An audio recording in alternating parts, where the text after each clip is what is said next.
There's the information about our app that you need to make sure you have downloaded. I know that many of you probably participated in sessions yesterday, and if you did, you've already done this. But if you didn't participate in sessions, if this is your first session, thank you for joining us. You need to make sure that you do have this app downloaded so that you will get credit, because this is what's being used for attendance. And at the end of this session, I'll show you a QR code that you can scan, and that will record your attendance. So let me give everyone just a few seconds. If you haven't already, you can download this app. If you need any more information about how to do it, there is a bit.ly URL that you can see there on the screen, and Dr. Fair has posted it in the chat as well. I see. Thank you. So let me be quiet for a minute and let everybody do that if they need to.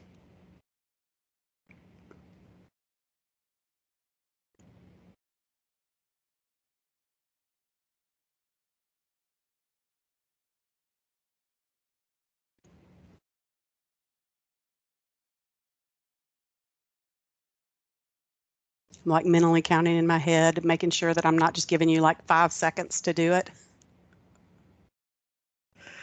Okay. Thank you so much for joining us today, as we are going to take a few minutes in this session to think about the role we play as educators in helping our students to be positive digital citizens. And I hope that by the end of our time together, you will find that it was time well spent.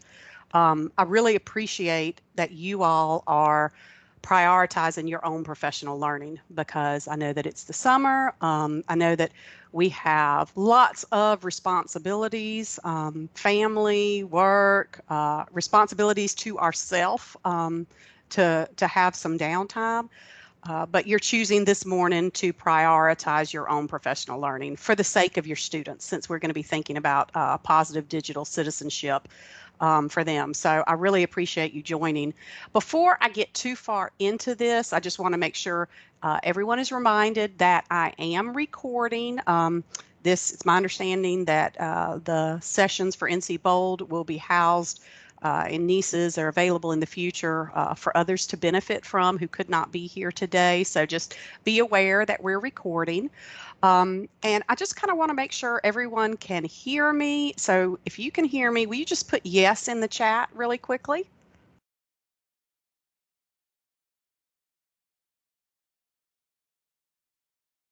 All right, that's great.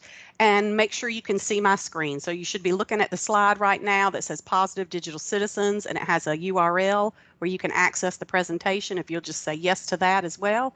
Great, I see that you all can. Thank you so much for letting me know that. And everything we're going to be doing today will be housed at this URL. And this is going to be an interactive session. So there are going to be times when you're going to need to navigate between the presentation and other resources and other activities that we are going to be doing to help us process with, digital citizenship. We know as educators that active learning is the way to learn and to retain information.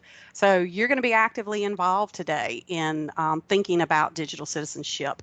So I'm going to be quiet again and give you all some wait time, because you're going to want to have this presentation open in either whatever you prefer, like another window, another tab. If you have your mobile device, if you want to have it open in that, but you will need to have it open so you can easily navigate back and forth. So let me be quiet again and give everyone an opportunity to access this presentation in either another window, another tab, or your other device.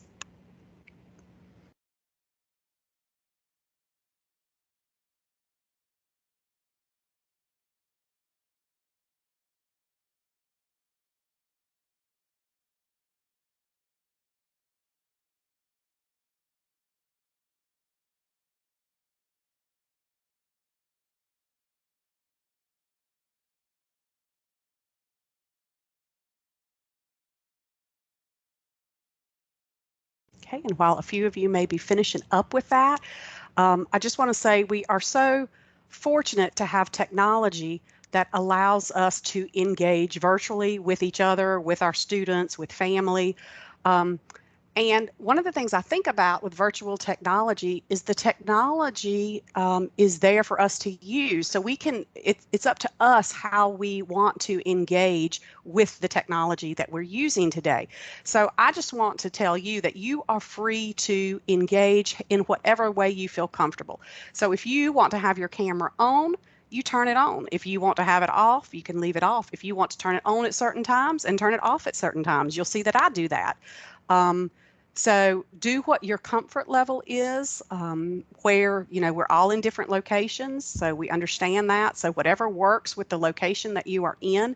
Same thing with your microphone. There's times that I'm going to say, put this in the chat.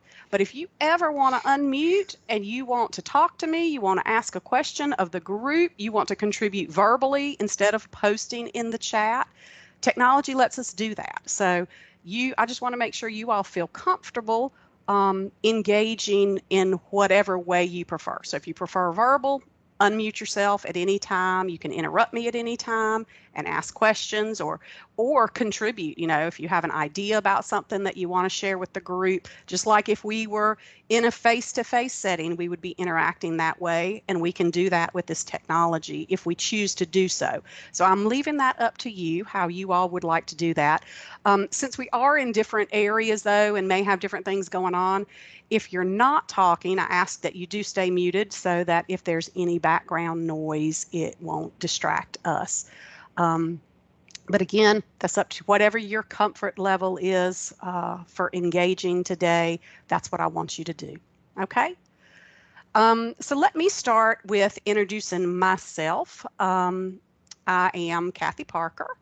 And I am from a family of educators. So I was born into, my mother was a high school, back then it was home economics, now it's called family and consumer science teacher. And then she was a guidance counselor, and then she was a career development coordinator. And she's currently retired. And I have a sister who is also an educator. So I'm from a family of educators. With the Department of Public Instruction, I am the Sandhills Regional Consultant in the Division of Digital Teaching and Learning.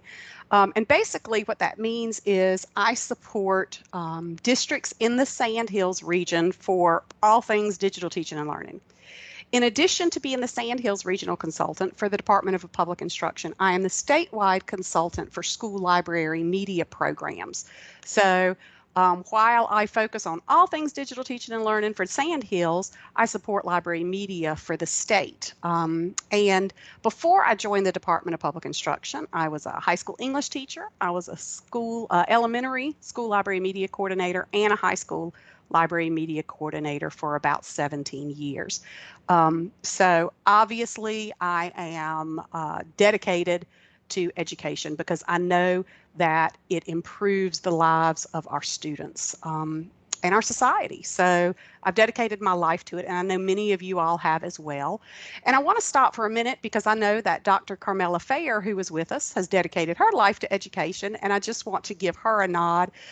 Dr. Fair is a member of my division as well, and she was kind enough to agree to help us today so that this session will be more effective. She's going to be monitoring the chat. Hey, Carmela, I see you there. Hey, Kathy. Hi, everyone. Hey there. So she's going to be posting things in the chat, links that you'll need. If someone posts a question in the chat, she will stop me. And so right now, one of the things I've just remembered, Carmela, that I'm going to do is turn on my captions. So let me do that real quick too. She's going to remind me about stuff like that too. Or if my screen stops sharing or, something like that. If I forget to turn the captions back on when I'm going back and forth between windows. But I really do appreciate that, Carmela. I appreciate you taking your time out of your schedule today to help us to be more effective in this session. Okay, so let's dig into what this session is going to be about, what we can expect.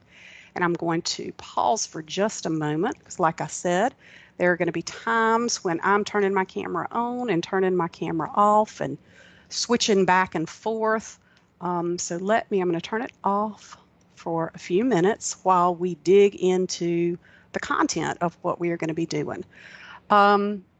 You all signed up for this session based on the description.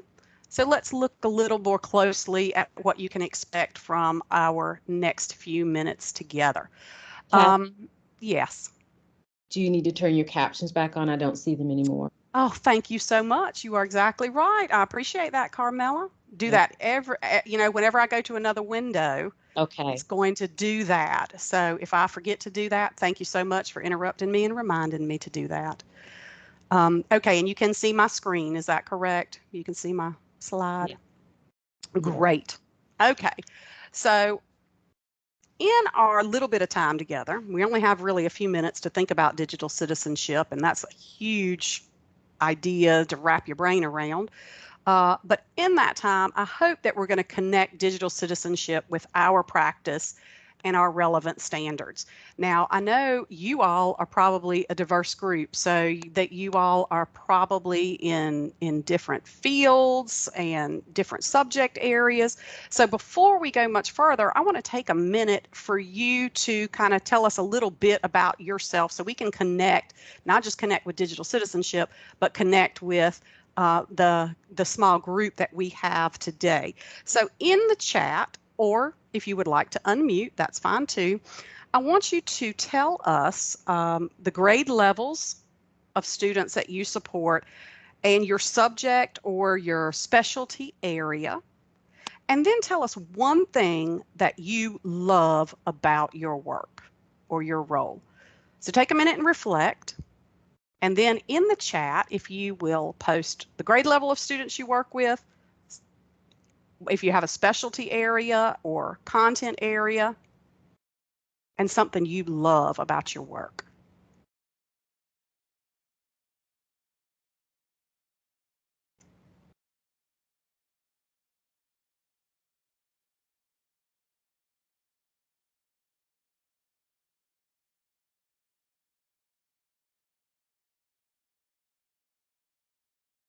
Okay, so I'm seeing the difference that you make in their lives. Yes, that's why I'm a lifelong educator, because we know the impact that we have. Pamela, I see your library media, right? And I believe, if I remember correctly, Pamela, aren't you Cumberland? Don't I remember you from Cumberland County? I love it when I see people that I recognize. Oh yeah, there you are, Pamela. All right.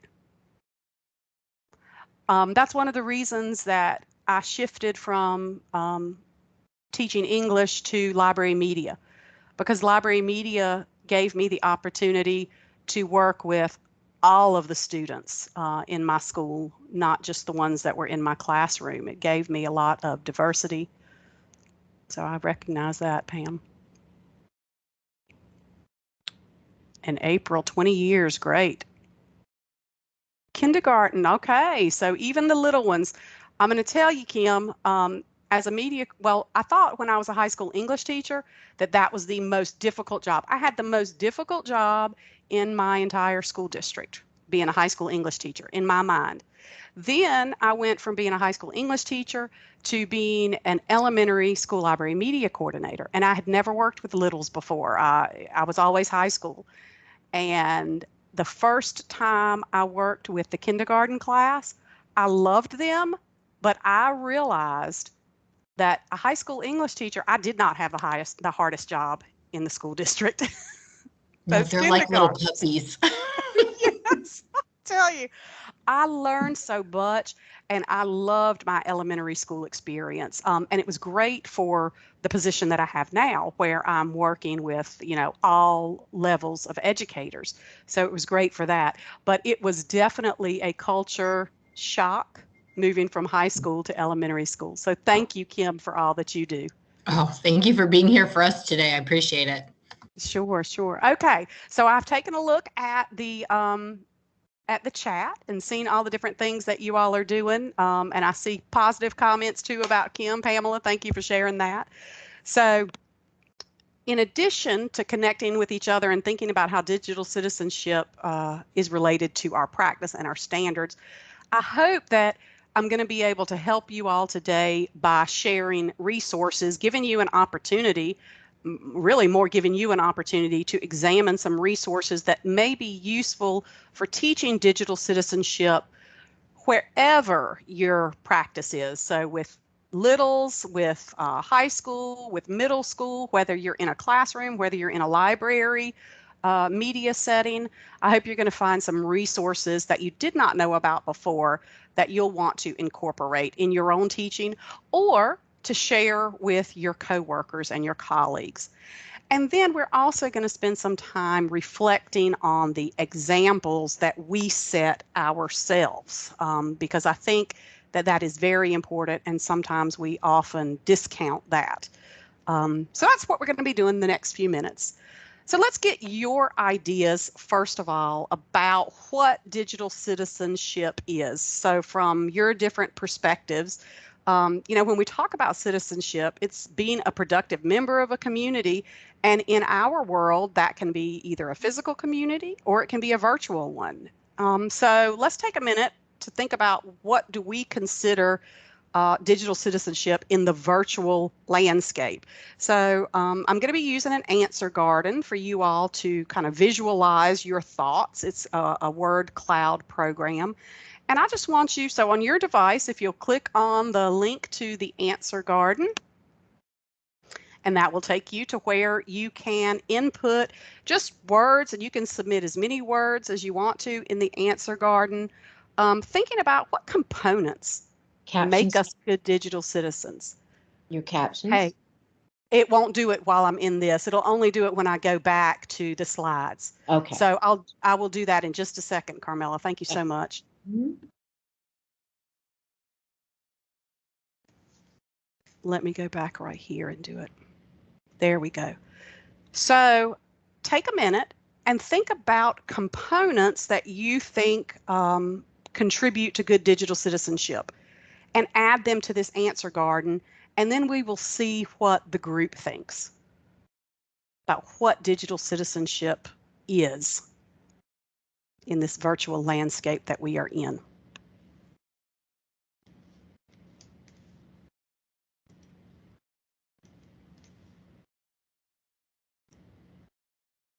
Okay, I see responsibility.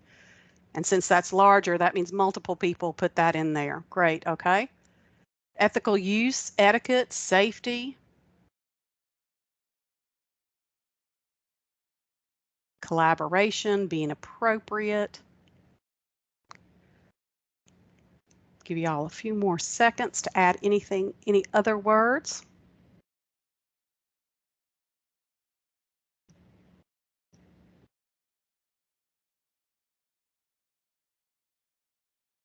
Researching.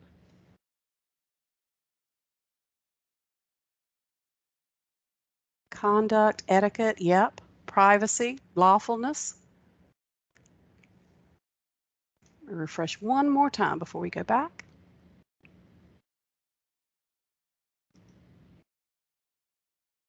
All right.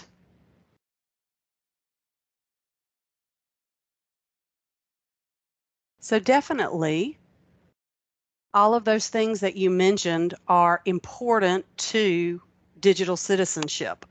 And if you have focused on digital citizenship previously, then you've probably come across this infographic. So I'm going to click on it and pull it up real quick, because it has, oops, let me try reloading.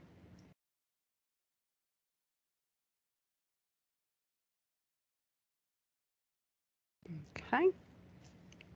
Nothing can go wrong, please. Nothing ever goes wrong when we use technology, right? Let me try it one more time. There we go. Okay.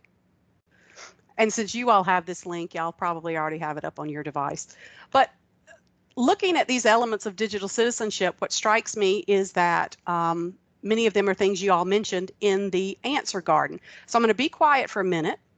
And we're getting ready to rank these as to which ones we think are most important for our students, because you all wear so many hats and you have so many responsibilities that we really have to prioritize, because we can't get to everything all of the time. And so when we think about digital citizenship and these 9 elements, it may help us as educators to prioritize the ones that we think are most important for our students or for the specific teaching situation that we are in.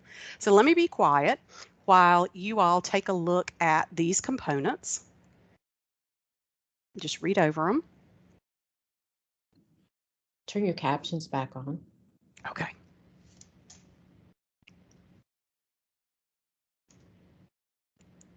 All right. So these 9 elements, we're talking digital access, digital commerce, digital communication, digital literacy, digital etiquette, digital law, digital rights and responsibilities, digital health, and digital security. These are 9 that are just have been popularized elements of digital citizenship. So how would you prioritize them? We're going to do this. If you'll click on the link for the dotstorming board that I provided, dotstorming is going to allow you to enter your name and then click on to vote on your top 3. So if you were prioritizing these for your students, which of these 9 elements would you really want to focus on? Which would you think will be most important in your students' lives right now and in the future? And I'm going to go to the dotstorming board so we can take a look.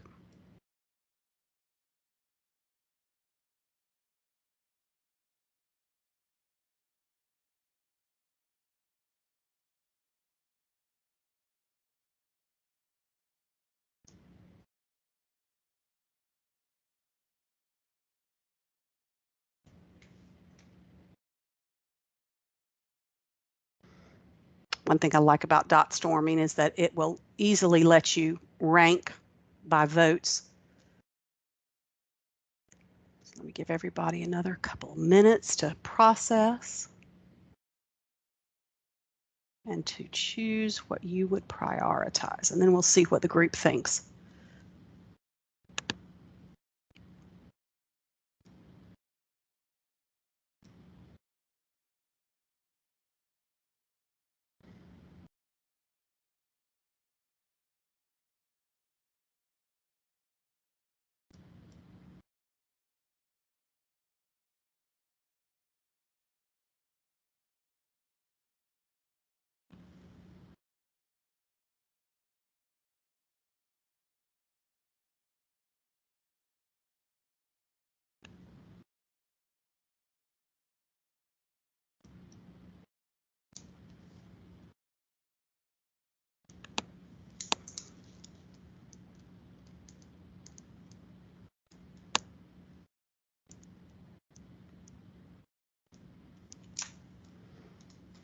All right, let me rank it one more time and see. Okay.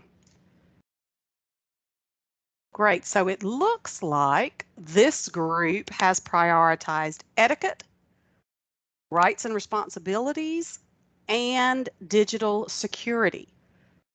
So in thinking about that, with what we're going to be doing next, where you'll be looking at some resources to help you with integrating digital citizenship in your work, you might want to keep this in mind, what your priorities would be with your students, so that you can specifically look for resources based on those elements of digital citizenship that you prioritize.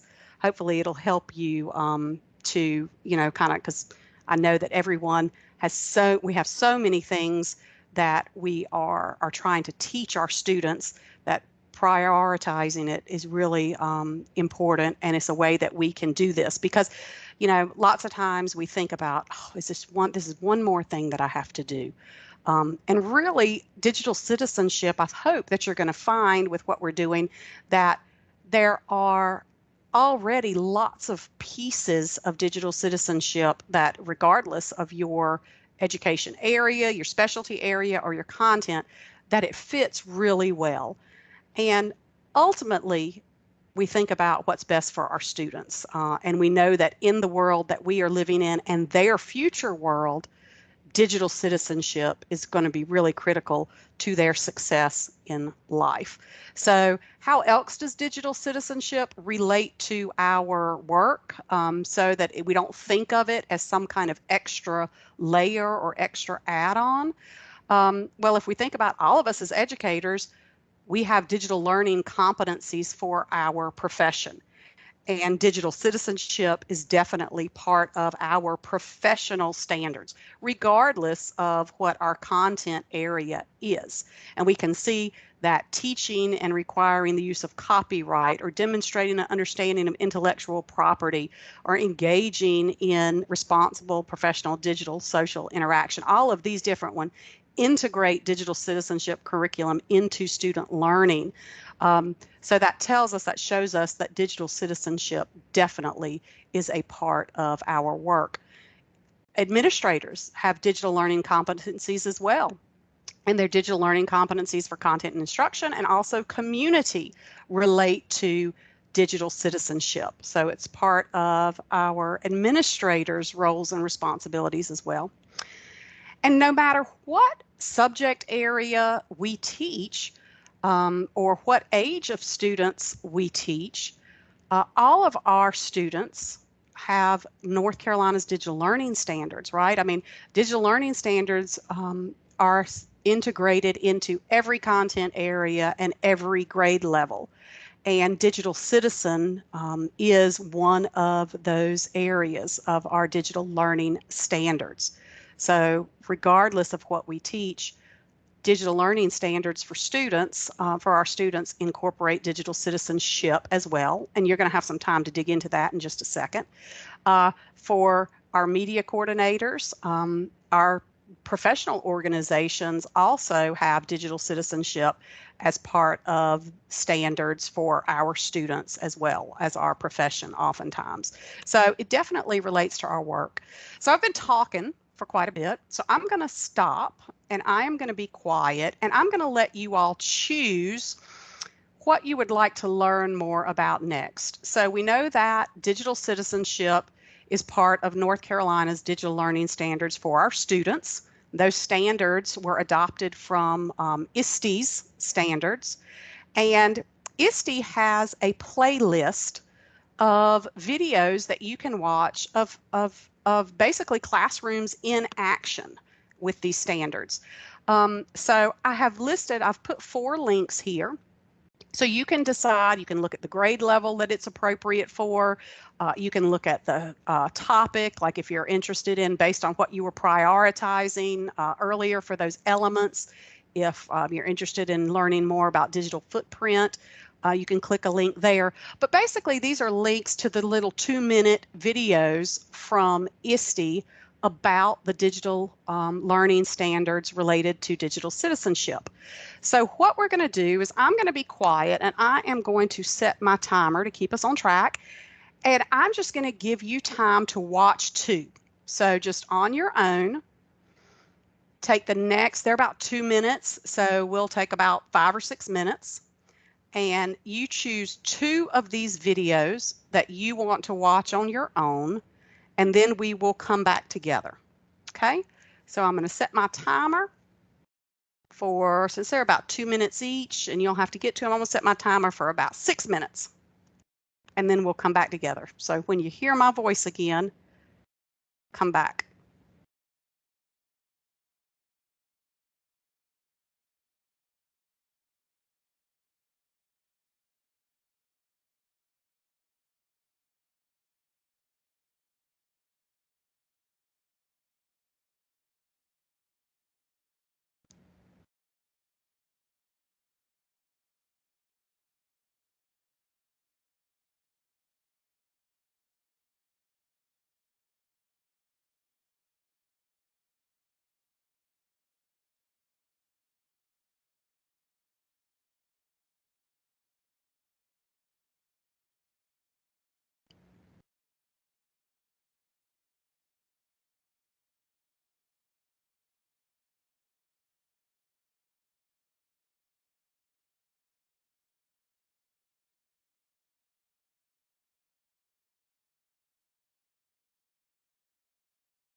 Okay, I'm going to give you a heads up. We've got about 1 more minute before we're going to come back together.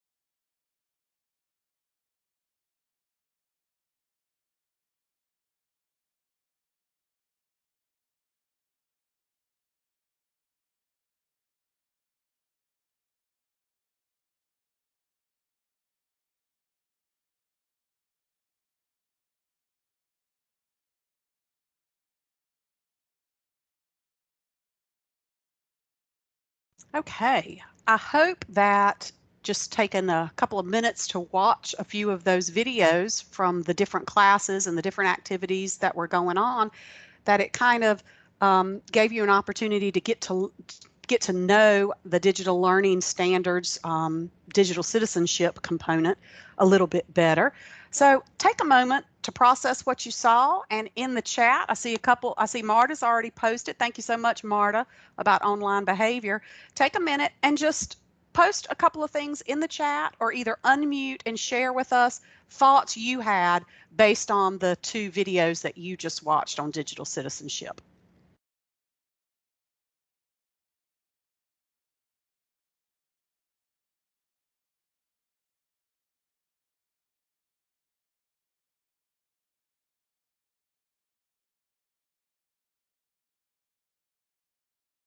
Yes, Marta, and I think it's so important for our students to learn about giving that kind of non-threatening feedback and the consideration that goes into that.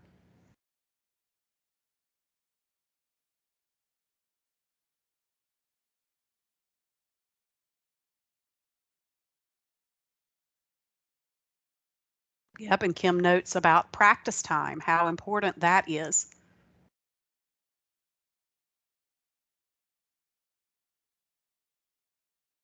And setting the positive example.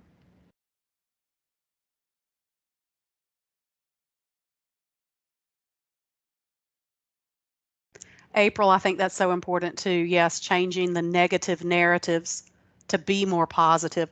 Something else that I do as a responsibility, a role for the Department of Public Instruction, is I often provide recommendations and help educators in the field think through copyright and intellectual property.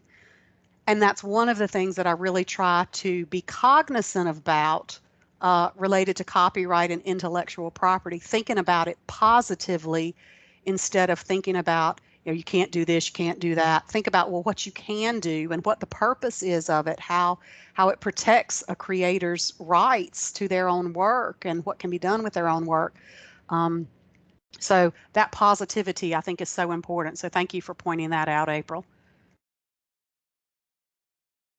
Yes, Pamela, digital footprint conversations are so important because we know with students, I mean, even if with adults, the idea of permanence is kind of hard to wrap your mind around, but especially when you're a teenager or you're middle school or even younger or littles. The idea that what you do online and what you put out there can be out there permanently, or at least for many years to come, even if you think you have discarded it. Our politicians have taught us that, haven't they? So definitely we want our students to learn from the mistakes of others and not make those same mistakes themselves. So thank you for bringing that up, Pamela, because those repercussions can be devastating. Okay, so hopefully this has given you an opportunity to better get to know the digital learning standards for North Carolina, as well as thinking about digital citizenship for our students. So what can we do to integrate this in our instruction? Hopefully these videos gave you some ideas because you saw some of the activities that were taking place in those classrooms. So maybe some of the things that you saw were things you could actually replicate or tweak and adapt for your own classroom situation. but we're going to have an opportunity to look at some other resources that may help you as well with integrating digital citizenship. I have some links here to 5 resources that have proven to be pretty useful to folks. These are obviously not the only resources for digital citizenship, but they are ones that keep bubbling to the top, and in especially ones like Common Sense Media that have been reputable for years. And I want you to become more familiar with these. So I'm just going to give you a rundown of a few of these. Since you have these links, you can kind of click on them while I'm talking if you would like to, because you're going to have an opportunity to choose one that you want to spend more time with and dig into it. But if you want to just kind of flit through them right now and see what grabs your attention while I'm talking, you're welcome to do that as well. I put Brain Pop on here, but just be aware that Brain Pop is K-8 curriculum. They have specific curriculum for digital citizenship, but they are free. Some of it is free and some of it is fee. But some of you, one of the reasons I put Brain Pop on here is that some of you your schools may have subscriptions to Brain Pop because it is pretty popular in districts. And what I have found is that teachers, educators that have subscriptions to Brain Pop maybe used it for their content, but never really even knew that there was a digital citizenship component or that there was curriculum for digital citizenship. So if you work with K through 8 students and your school subscribes, let me see if I can get that out, subscribes to Brain Pop and you're not familiar with their digital citizenship curriculum, you may want to take these next few minutes that you're going to get to explore what Brain Pop has to offer and how you may be able to use that with your students. Common Sense Media has K through 12 curriculum. So when you go to Common Sense Media's link that I have there, you'll see that you can scroll down, you can choose the grade levels that you are interested in, you can go to lesson plans, they have videos, they have resources for family, for parents. So you may want to spend some time exploring Common Sense Media if you are not familiar with it. Google has 2 resources that I thought you might want to be aware of. So one is a curriculum, their Applied Digital Skills curriculum, and it's from middle school through adult. So I can't remember who it was, but I know that one of our participants said that I think they work with students up to the age of 22. So this may be a resource that you want to take a look at. But Google also has Be Internet Awesome, which is a program that is designed especially for grades 3 through 5. It has lesson plans and activities. It has interactive game that you'll see if you choose to explore this one. And it is especially grades 3 through 5, but it could also apply to middle school as well. So if you're middle school, Pamela, I think you were middle school. If you're not familiar already with Google's Be Internet Awesome, that may be one you want to take a look at. In Control is one that I put here, and In Control is one that I have found that educators don't know much about. This is usually the one that people say that they were surprised by, that they had never heard of it. And it is specifically for grades 4 through 8. So, for example, In Control, when you take a look at it, you will see that it has this one component as digital citizenship, that it specifies as digital citizenship, but then it also has all of these other opportunities that relate to digital citizenship, like this one about your digital footprint and privacy and cyberbullying. So if you're not familiar with In Control, and you specialize in grades 4 through 8, you may want to take a look at that one. So what we're going to do is I'm going to give you some time to just explore and think back. Remember, you prioritized the 3 elements of digital citizenship that you thought were really important for your students. So as you are exploring this resource in this 10 minutes, you may want to specifically see what the resource has about those 3 elements. Or you can just get click happy and just click on things in the resources and see where it takes you. But I think by actively looking at the resources yourself, thinking through the lens of your teaching situation, you'll be able to focus on the components that really apply to you. So I'm going to be quiet, and I want you to take the next, I'm going to set my timer, and we're going to take 10 minutes, and you're just going to explore. Choose one of these resources and explore, and then be ready to share out what you found. Okay? So take a look at the clock. I'm showing that it's about 10:16, so we'll come back together in 10 minutes, 10:26.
Okay, want to give everybody a heads up. We're going to come back together in about 1 minute.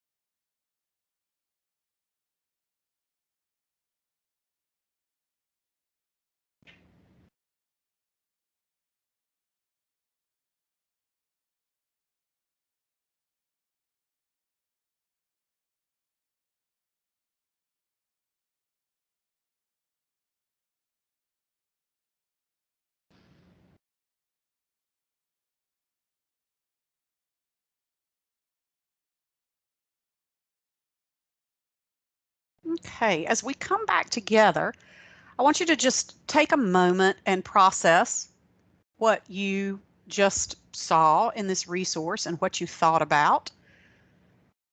And I want you to share out. Either you are welcome to unmute and verbally share out, or if you want to post in the chat, you can do that as well.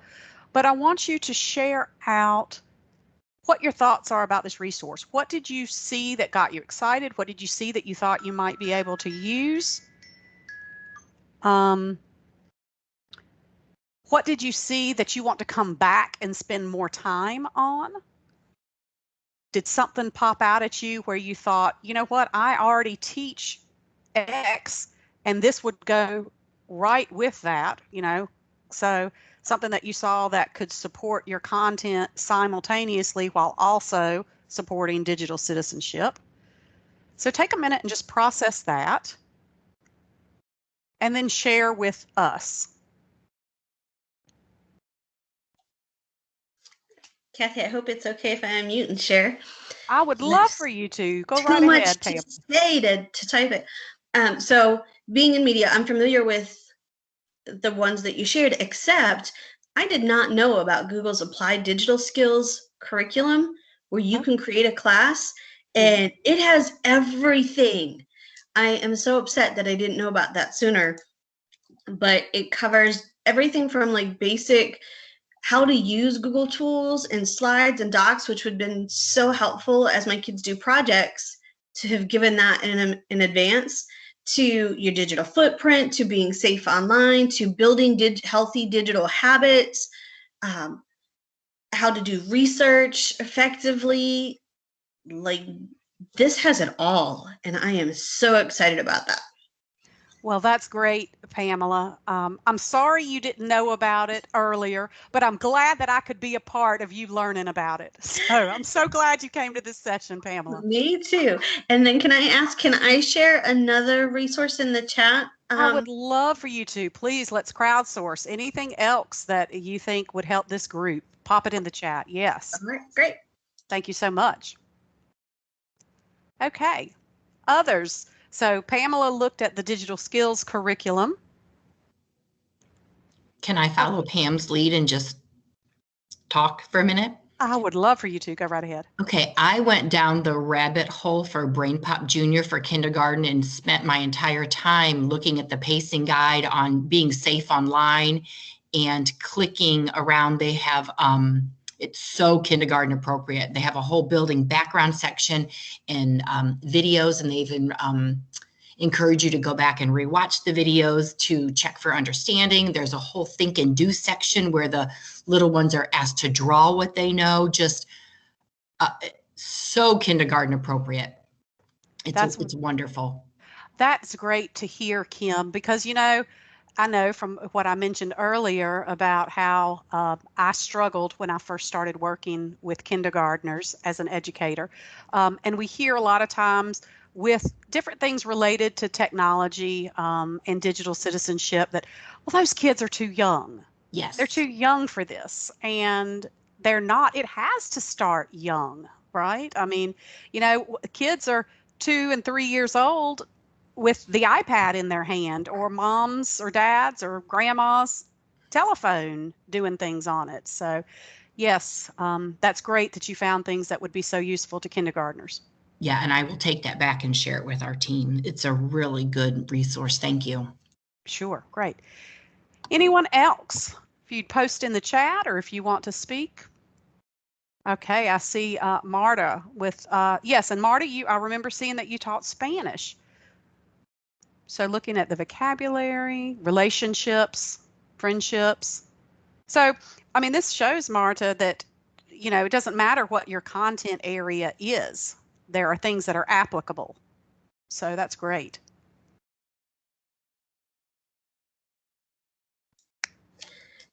While there's a pause, I'm going to expand, if it's okay, Sure. on the two links that I put in the chat.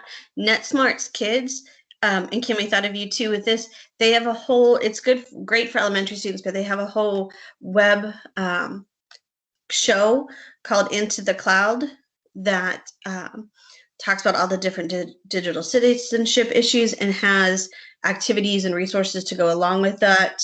And then the middle and high school one has an interactive comic feature, as well as games and activities that you could do hands-on as well.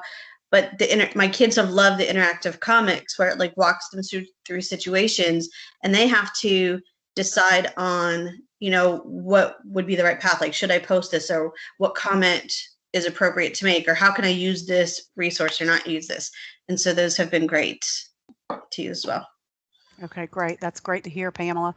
And Pamela, if it's okay, what I will do is you'll see in this presentation in a few slides that I always like include resources for another day, that you might just want to take a look at that we haven't had time for in this particular presentation. Would it be okay with you, Pamela, if I add those two resources to it? Because I'm hoping that y'all have bookmarked this. If not, go ahead and bookmark it, because you can come back using this URL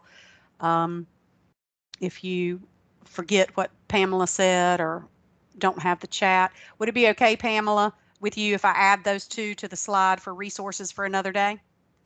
Of course, that'd be great. All right, great. Thank you so much for sharing that. All right. Anyone else find something that they thought has promise with their students?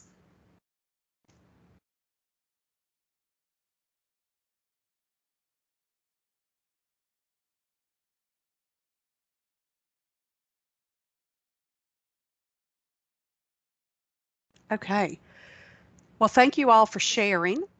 Now I want to take a minute and just give you a bit of reflection time to think about what you are going to do next with this information. So like Pamela already mentioned, some things that she's thinking about doing with that digital skills curriculum that she took a look at. So I want you to think about what your next steps going to be, just your very next step. Like maybe your next step is going to be that you're going to go back and take a look at what one of those resources Pamela posted, or you saw something that you want to go back and spend more time with, or you're going to look at the pacing guide, or, so just take a minute. If we put in writing, if we in our mind think about what our next step is going to be, then we are more likely to take that next step, instead of when this session is over, you thought, well, that has some great resources, but then you never go back to them again because life happens, right? And we're so busy. So let's take a moment and reflect. And I want you to just post in the chat or unmute if you'd like. What is going to be your immediate next step as a result of what we have already discussed, seen, learned about this morning?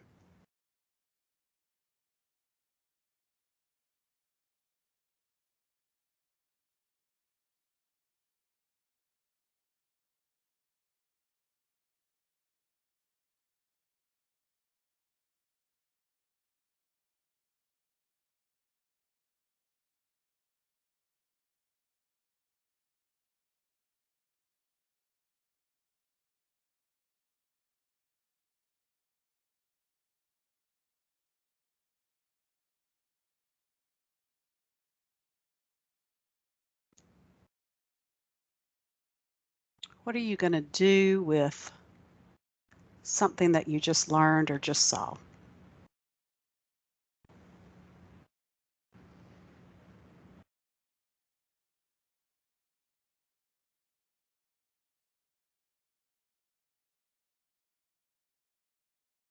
All right, so Marta is going to think about revising some of her ground rules regarding netiquette for communicating online, okay, with each other, with students, right? Pamela's going to continue setting up her classes and spend some more time digging into that Google Applied Skills.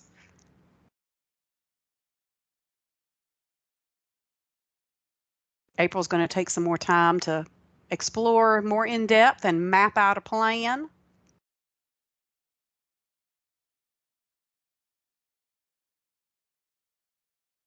All right, spending some more time. Kim's going to spend some more time in Brain Pop.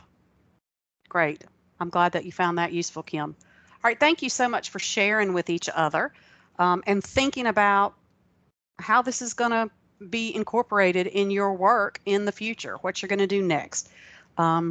And I hope that you are able to do those things that you're planning on doing. I hope your plans work out. I wish I could give you the time, right? That's what we always need is time. But at least in this time together, you were able to have some time to do some exploring and some thinking.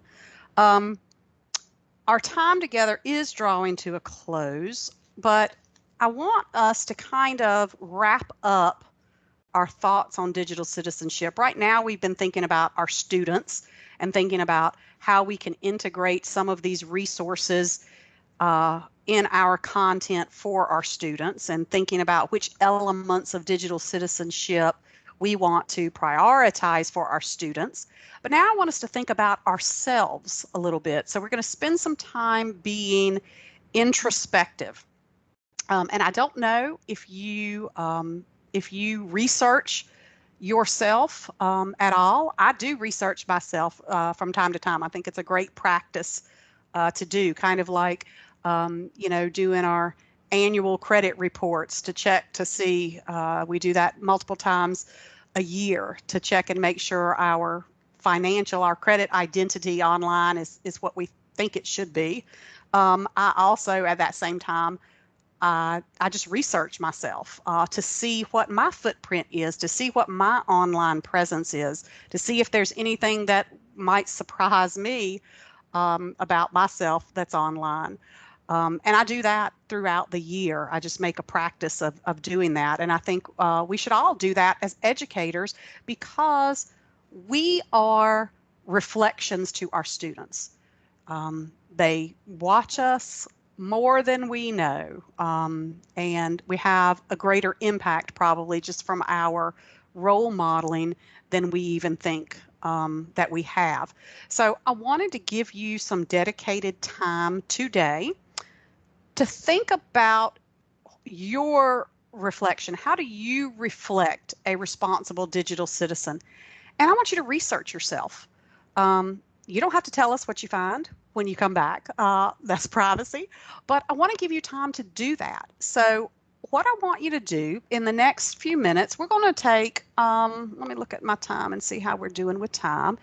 It is about 10:40, so we have time. So what I want you to do is let's take about 5 minutes and just research yourself. So open up whatever browser, whether it's Google or whatever browser you prefer to use, and search for yourself online and see what you find. If I was one of your students searching for you online, what would I find? Take a minute and find out for yourself. And then we'll come back together. So we're going to take 5 minutes for you to have the opportunity to research your own digital footprint online and think about what that says or doesn't say about us as a digital citizen, and then we'll come back together. And I promise I won't make you report out.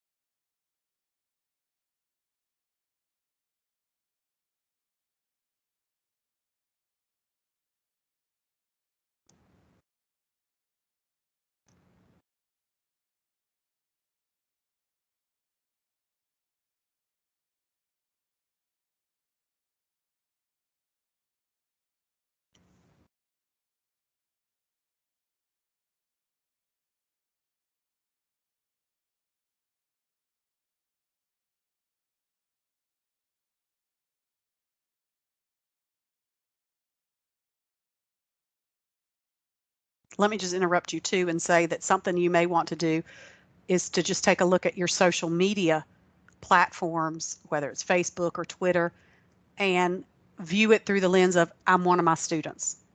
What do these posts tell my students about me? What do my friends' posts on Facebook or whatever tell my students about me?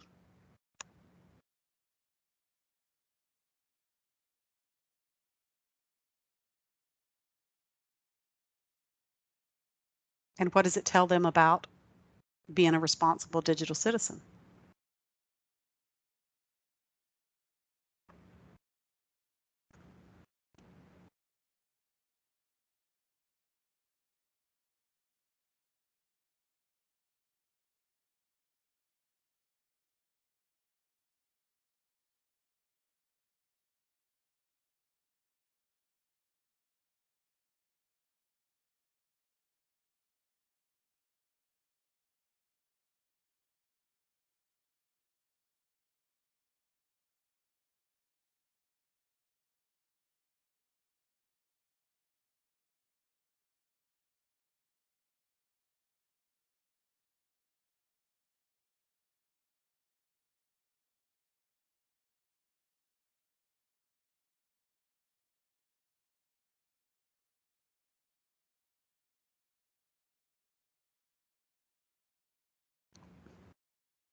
Okay, and you have 1 more minute to finish learning about yourself online.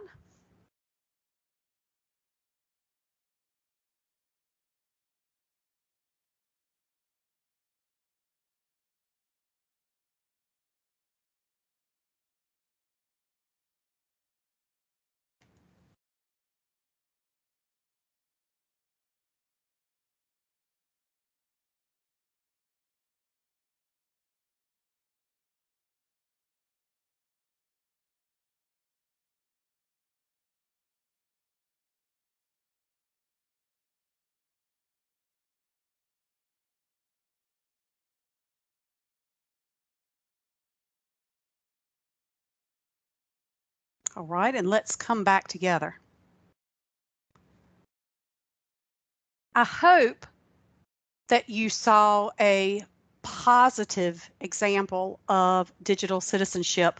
Something I think about, I can't remember who posted it in the chat, but we kind of had a discussion about the framing it in a positive way instead of a negative way.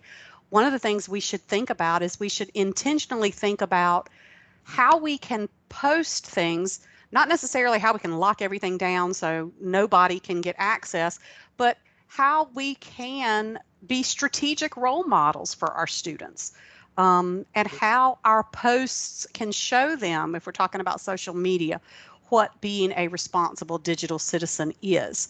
I think it's so important that we reflect that for our students. And I am sure that that's what all of you all saw when you researched yourself, the responsible digital citizen that you are, and the role model that's so important that you are for your students. So thank you for taking the time to just reflect on yourself and think about that.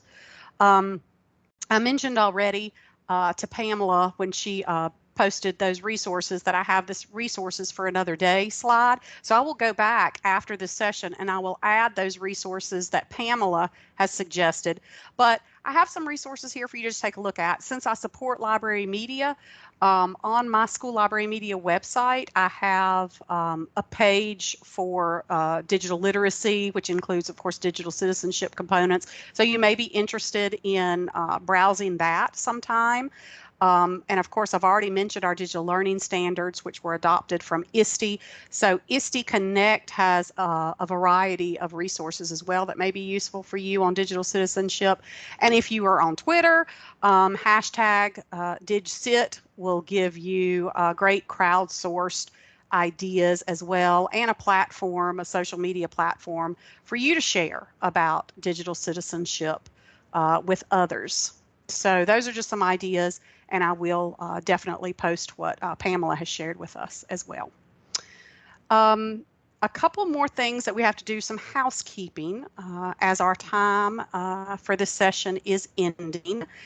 And I want to make sure you all have the opportunity to do two things.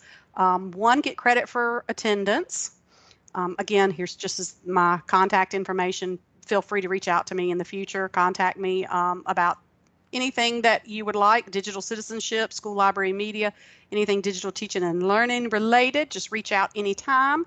But now what I'm going to need to do is get out of presentation mode so I can show you all the QR code that you're going to need to scan to use for getting attendance for this session.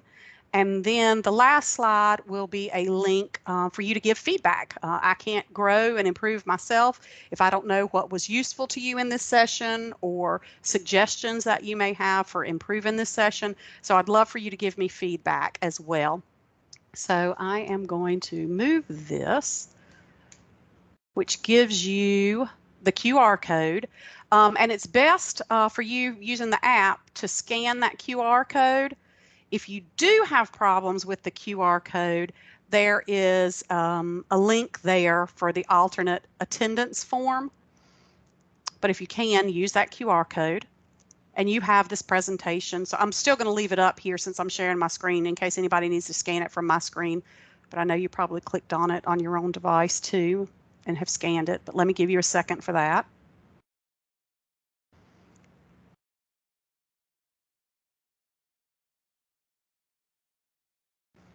And then lastly is the link for you to consider giving feedback. So in your slides, if you will click on that link and give me feedback. And again, thank you so much for choosing to spend your time with each other. Thank you for sharing with each other and being actively engaged and contributing to each other's learning today. I hope this was useful for you, and I hope that you have found some things that will help you as an educator in the upcoming year and future years when you are working with your students to help them be more positive digital citizens. And again, reach out to me anytime. I hope y'all have a great rest of the virtual conference. Thank you so much. Let me take a look at the chat. Thank you all. Yeah, thank you. I'm glad you learned a lot, Teresa. I'm glad that's going to benefit your students. Thank you so much.